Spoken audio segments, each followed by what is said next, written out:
मराठा समाजाला ओबीसी प्रमाणे 8 योजनांमध्ये सवलती. मराठा समाजाला शैक्षणिक सवलतीत आणि सोयीसुविधा लागू. फडणवीस सरकारचा मोठा निर्णय. मराठा आंदोलनातील मृतांच्या वारसांना सरकारकडून आर्थिक मदत जाहीर. 34 व्यक्तींच्या वारसादारांसाठी प्रत्येकी 10 लाख रुपयांची मदत. सरकारकडून 3,40,00,000 रुपये मंजूर. मराठा समाजासाठी घेतलेल्या निर्णयाबाबत मुख्यमंत्री फडणवीसांचे आभार. मराठा समाज तुम्हाला कधीही विसरणार नाही. शासन निर्णयावरून मनोज जरगांची प्रतिक्रिया. ओबीसींना डावलून मराठा समाजाला नव्या सवलती देण्यास आक्षेप, तर मराठा समाजाच्या मागण्यांना रेड कार्पेट. ओबीसी समाजाला सावत्र वागणूक. लक्ष्मण हाके यांच्यासह बबनराव तायवाडे यांची टीका.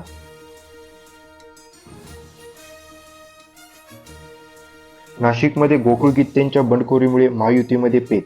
महाजनांसोबत बैठक न घेता सामंत मुंबईकडे निघाले, तर बंडखोरीच्या विषयावर लवकरच पडदा पडेल. जळगाव नाशिकमध्ये लवकरच मार्ग निघेल. गिरीश महाजनांकडून विश्वास व्यक्त. नाशिकच्या जागेसंदर्भात सकारात्मक चर्चा सुरू. चर्चेअंती नाशिक आणि जळगावमध्ये पाठिंबा मिळेल. महायुतीचे सर्व 17 उमेदवार विजयी होणार. उपमुख्यमंत्री शिंदेंकडून विश्वास व्यक्त. पुरेसे संख्याबळ असताना भाजपकडून घोडेबाजार कशासाठी? अर्ज माघारीसाठी 150 कोटी दिले. संजय राऊतांचा आरोप, तर राऊत पैसे मोजायला होते का? उपमुख्यमंत्री शिंदेंचा सवाल. सोलापूरमध्ये महाविकास आघाडीमध्ये फूट. उत्तम जानकरांचा स्वतःच्या पक्षाच्या उमेदवाराला विरोध. मतदानावर बहिष्कार टाकण्याचा आमचा निर्णय. जानकरांची माहिती.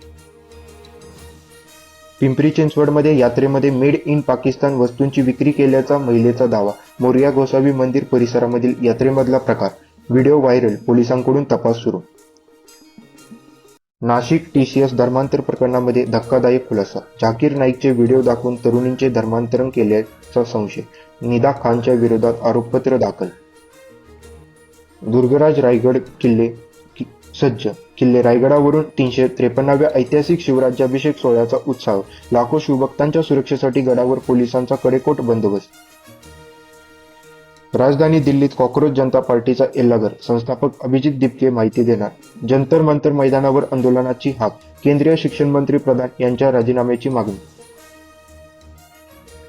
गॅस डिझेलनंतर आता राज्यामधल्या काही भागात डीएपी खताचा तुटवडा. खरीपाच्या तोंडावर वाशिम जिल्ह्यामध्ये डीएपी खत मिळत नसल्यामुळे शेतकऱ्यांमध्ये संताप. मराठवाड्यातल्या अनेक भागात अजूनही नोटटंचाईची समस्या कायम. हिंगोलीतल्या वसतमध्ये 8 दिवसांपासून एटीएममध्ये पैसे नाहीत. नागरिक हैराण. राज्यात मान्सूनपूर्व पावसाचा धुमाकूळ. इंदापूर संगमनेरमध्ये वादळासह गारपिटीने घरांची छप्पर उडाली, तर मालेगावमध्ये पिकांचे नुकसान.